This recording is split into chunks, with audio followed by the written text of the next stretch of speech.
Hi, I'm Peter Cerdá. I'm IATA's Regional Vice President for the Americas. Peter, thank you so much for joining Breaking Travel News here at the IATA AGM in New Delhi. First of all, I think it'd be great to get a little bit of a kind of regional update from you.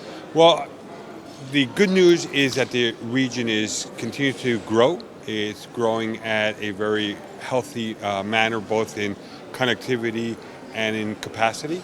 We're seeing some markets like Colombia, Dominican Republic, Mexico that have done extremely well. Not only did they recuperate from COVID, pre-COVID numbers, but we're already exceeding. We've had record years, 2023, 24, and now into 25. The first quarter has been 10% in most cases, year over year, better than 2024. So from a perspective of passenger and demand, going very well. Connectivity, it's also going very well. We have a region that is where passengers want to know more about Latin America. Airlines, as their fleets slowly are increasing, are recuperating some of those delayed aircraft, are focusing a lot into Latin America. We've had announcements from Qatar, from Emirates, airlines like Iberia, Lufthansa beginning new service. So we're seeing a strong demand in opening new markets that we didn't see in the past. And that sort of opening of new markets is obviously one of the drivers of growth, and I'd love to hear a little bit about the special relationship that seems to be developing between you and the Caribbean as well. But what else is fueling that growth? Well, one, the middle class is increasing in the region. We're also really focusing quite a lot on intra-regional connectivity, which was one of the areas that we had a lot of work to do in terms of, it was very difficult to get, talking about the Caribbean, if you needed to get from Antigua to Barbados, actually it's a 30-minute flight. Most passengers had to go to Miami and then come back down. And that's dramatically increasing. In the Caribbean, we are seeing an uptake on more intra-regional connectivity in Central America as well. And within South America, we're seeing particularly intra-regional connectivity with secondary markets. So you don't have to go from a capital city to another capital city to go into the province. Now you have flights from provinces in different countries, which reduces time of flight, but also gives an opportunity for growth, particularly tourism, which is another area that we see many governments really focusing on, is enhancing their tourism, not to be a regional tourism, but make it a global tourism. And this is something that is also helping with stimulation and more jobs, contribution to GDP. And that's great to hear in terms of, I suppose in a sense, of tailwinds. What are some of the headwinds you're facing? Headwinds, we have quite a few. So you have countries like Argentina, Guyana, and Guatemala, just to name a few, where the governments get it, particularly at the top level, prime minister, presidential, where they've seen travel, transport and tourism as a key enabler, both economically and socially. Why are those countries successful? Because they're putting resources, and these issues are top of agenda. But then we have other countries like Brazil, like Peru, like Venezuela, that talk about it, but don't actually implement it. So in a country like Brazil, where it's a significant and large market, a country with 200 million people, Brazil is the size of continental Europe. Ground transportation is almost non-existent. So air travel is the most efficient, most reliable way to move within a country. However, it's a country that we're going to see the VAT, the taxes increase to 26% from 9%. It's a country where fuel, which is actually Brazilian, it comes from the country, there's a 14% tax added on.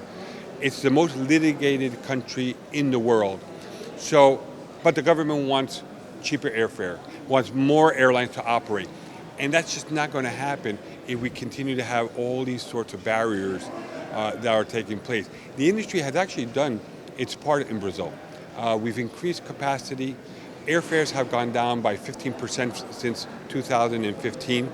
So you have more capacity, more competition, more connectivity, but it is still very expensive to operate in the country. So we need these governments to do a better job on partnership, on transparency. They want more connectivity, they want cheaper flights, but they're not willing to work with the industry to make the industry be competitive and also to be a healthy industry. And that's been the challenge. We've had many airlines having to file Chapter 11 because during the pandemic, we didn't have the same financial support as Europe or the US. So that it's really put a huge burden on many of our airlines in the region because they're not competing only locally, they're competing on the global stage. So when their operating costs are much higher because they're carrying debt from the pandemic, and then you're competing against US or European, it's a very difficult environment. So that's why we're pushing governments to do their part on being transparent. Let's collaborate, and let's make it a win-win for both sides. Here we are in India. Obviously, yesterday we saw both the aviation minister and the prime minister here, very much kind of giving their seal and stamp of kind of approval on the sector and the recognition of the driver it can have on the economy. What can we learn as a region from India, and what can India learn from you? Well, I think I'm going to take back the videos because it's a clear example when you have leadership in a country that is willing to talk about the importance of travel and tourism, particularly for a country of this size, which is comparable to Brazil, let's say. And they're talking about how important it is to develop this market as a mass transit type of a mode of transportation. It's critical, and it's critical for us in Latin America to see the vision, to see the drive, the investment that come in. And the great thing about India, it's not just saying words, and these are words with action. They're building airports, they're helping the airlines grow, they're creating the regulatory framework manageable for airlines to continue to grow.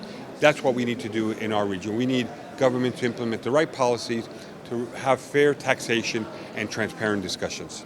And of course, the AGM is coming to Rio de Janeiro next year, and you've got that chance to showcase. Oh, I think it's a great opportunity for the country. They have a year to plan, but also a year to really, fix their house, so we could tell the good stories, and Brazil can become a global connection point. It's the most important economy that we have in our region.